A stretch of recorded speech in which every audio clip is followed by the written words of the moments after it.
സ്വർണ്ണപ്പാളി തട്ടിപ്പിൽ കേസെടുത്ത് പ്രത്യേക അന്വേഷണ സംഘം. സ്പോൺസർ ഉണ്ണികൃഷ്ണൻ പോറ്റിയാണ് ഒന്നാം പ്രതി. 10 ദേവസ്വം ഉദ്യോഗസ്ഥരും പ്രതിപ്പട്ടികയിലുണ്ട്. ദ്വാരപാലക പാളികൾ പരിശോധിക്കുമ്പോൾ സന്നിധാനത്ത് ഹാജരാകാൻ ഉണ്ണികൃഷ്ണൻ പോറ്റിക്ക് ജസ്റ്റിസ് KT ശങ്കരൻ നിർദ്ദേശം നൽകി. സിജോ വി ജോൺ വിവരങ്ങൾ നൽകാനായി ചേരുന്നുണ്ട്. സിജോ, ഇപ്പോൾ കേസെടുത്ത് അന്വേഷണത്തിലേക്ക് കടക്കുകയാണ് പ്രത്യേക അന്വേഷണ സംഘം. പ്രതിപ്പട്ടികയിൽ ഒന്നാം പ്രതി ഉണ്ണികൃഷ്ണൻ പോറ്റി തന്നെയാണ് എന്നാണ് മനസ്സിലാക്കുന്നത്. മറ്റ് ആരൊക്കെ പ്രതിപ്പട്ടികയിൽ ഉൾപ്പെട്ടിട്ടുണ്ട്?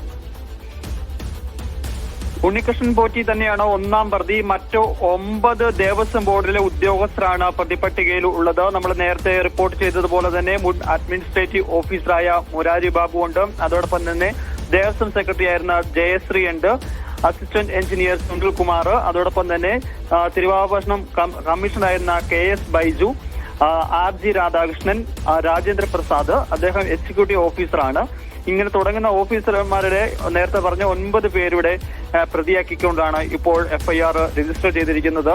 ഇത് ക്രൈംബ്രാഞ്ച് ആസ്ഥാനത്താണ് ഈ FIR രജിസ്റ്റർ ചെയ്തിരിക്കുന്നത്. കാരണം ക്രൈംബ്രാഞ്ച് മേധാവിയുടെ ആണ് ഇതിന്റെ അന്വേഷണ മേൽനോട്ട ചുമതലയുള്ള ഉദ്യോഗസ്ഥൻ. അതുകൊണ്ടാണ് അത്തരത്തിൽ ഇവിടെ തന്നെ FIR രജിസ്റ്റർ ചെയ്തിരിക്കുന്നത്.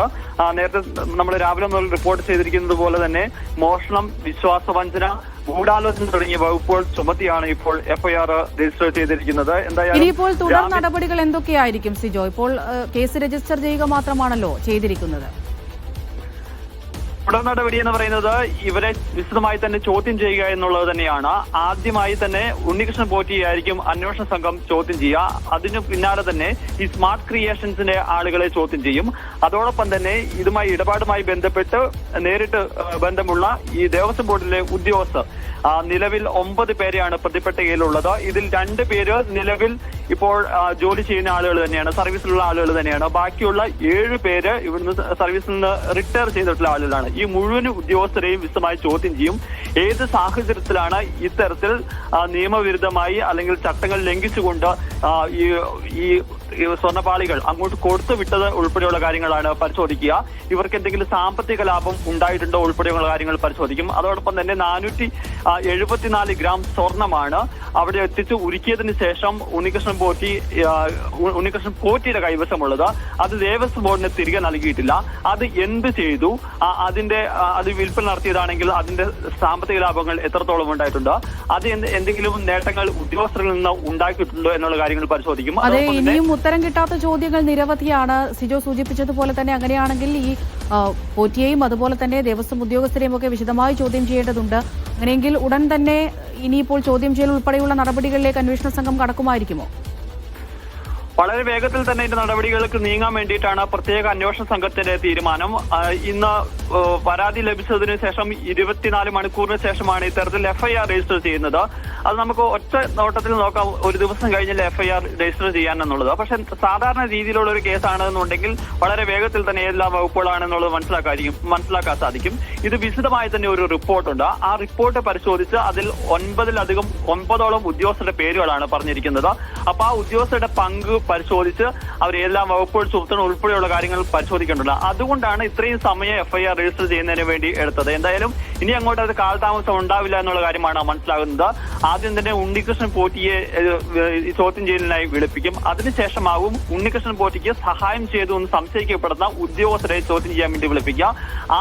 ആ പട്ടികയിൽ ഏറ്റവും പ്രധാനപ്പെട്ട ആളെന്ന് പറയുന്നത് മുൻ എക്സിക്യൂട്ടീവ് ഓഫീസർ കൂടിയായ മുരാരി ബാബുവാണ്. ഈ സ്വർണ്ണപ്പാളി എന്നത് അത് ചെമ്പെന്ന് എഴുതി ആദ്യം കൊടുക്കുന്നത്. അത് നൽകിയതിന് ശേഷം മുരാരി ബാബുവിന്റെ അടുത്തുനിന്ന് തൊട്ടടുത്ത നടപടികളിലേക്ക് പോകുന്നത്. ആ ഓർഡർ വന്നതിന് ശേഷം അതിൽ വ്യക്തമാക്കിയിരുന്ന ഒരു കാര്യം, ദേവസ്വം ഉദ്യോഗസ്ഥരുടെ സാന്നിധ്യത്തിൽ ഇത് കൈമാറ്റം ചെയ്യണം അല്ലെങ്കിൽ അത് സ്വർണം പൂശണമെന്നായിരുന്നു. ആ ഉത്തരവ് തിരുത്തിയത് അന്നത്തെ സെക്രട്ടറി ആയിരുന്ന ജയശ്രീയാണ്. ആ ജയശ്രീയാണ് ഇത് ഈ ദേവസ്വം ഉദ്യോഗസ്ഥരുടെ സാന്നിധ്യത്തിൽ ഈ സ്വർണ്ണപ്പാളികൾ പൂശണമെന്നുള്ള ഒരു ഓർഡർ മാറ്റി അത് ഉണ്ണികൃഷ്ണൻ പോറ്റിയുടെ കൈവശം കൊടുത്തു വിടണമെന്ന് ഒരു പുതിയ ഉത്തരവ് ഇറക്കുന്നത്. ആ ഉത്തരവ് വന്നതിന് ശേഷമാണ് പിന്നീട് ഈ തിരുവാഭരണ കമ്മീഷണർമാർ 2 പേരുണ്ട്. തിരുവാഭരണ കമ്മീഷണർ ബൈജു ആണ് ഈ നടപടിക്രമങ്ങൾ ഈ സ്വർണ്ണപ്പാളികളൊക്കെ അഴിച്ചു നൽകേണ്ട സമയത്ത് അവിടെ ഉണ്ടാകേണ്ട ഉദ്യോഗസ്ഥൻ. പക്ഷേ ബൈജു അവിടെ ഉണ്ടായിരുന്നില്ല. ബൈജുവിന്റെ ഭാഗത്ത് നിന്ന് വീഴ്ച ഉണ്ടായിട്ടുണ്ടെന്നുള്ളതാണ് വിജിലൻസിന്റെ റിപ്പോർട്ടിൽ വ്യക്തമാക്കിയിരുന്നത്. ബൈജുവിന് ശേഷം വന്ന തിരുവാഭരണ കമ്മീഷണറാണ് രാധാകൃഷ്ണനാണ് ഈ തിരുവാഭരണം അവിടെ ചെന്നൈയിൽ എത്തിച്ചപ്പോൾ അവിടെ കൊണ്ടുവന്ന് അവിടെ വെച്ച് പരിശോധിക്കുന്നത്. അപ്പോൾ തൂക്കത്തിൽ വ്യത്യാസമുണ്ടായിരുന്നു. ആ തൂക്കത്തിലുണ്ടായിരുന്ന വ്യത്യാസം ദേവസ്വം ബോർഡിനെ അറിയിക്കുന്നതിൽ വീഴ്ച വരുത്തിയിട്ടുണ്ട് അദ്ദേഹം. അങ്ങനെ ഓരോരുത്തർക്കെതിരെയും കുറ്റങ്ങൾ അവർ ചെയ്ത വീഴ്ചകൾ എന്തൊക്കെയാണെന്ന് കൃത്യമായി മനസ്സിലാക്കിക്കൊണ്ടാണ് ഇപ്പോൾ ഇത്തരത്തിലൊരു FIR രജിസ്റ്റർ ചെയ്തിരിക്കുന്നത്. പ്രാഥമിക ഘട്ടം എന്ന നിലയിൽ വളരെ വേഗത്തിൽ തന്നെ ഇനി അതിന്റെ തുടർ നടപടികളിലേക്ക് പോകുന്ന കാര്യത്തിൽ യാതൊരു സംശയവുമില്ല. ഇന്നലെയാണ് ഇതുമായി ബന്ധപ്പെട്ട് നേരത്തെ ഈ കാര്യത്തിൽ ഒരു 5ലധികം പരാതികൾ പമ്പ പോലീസ് സ്റ്റേഷനിൽ ലഭിച്ചിട്ടുണ്ടായിരുന്നു. പക്ഷെ അത് ദേവസ്വം ബോർഡ് പ്രസിഡന്റിന്റെയും ഈ ഭരണസമിതി അംഗങ്ങൾക്കെതിരെയൊക്കെ അന്വേഷണം വേണമെന്ന് ആവശ്യപ്പെട്ടുള്ള പരാതിയായിരുന്നു.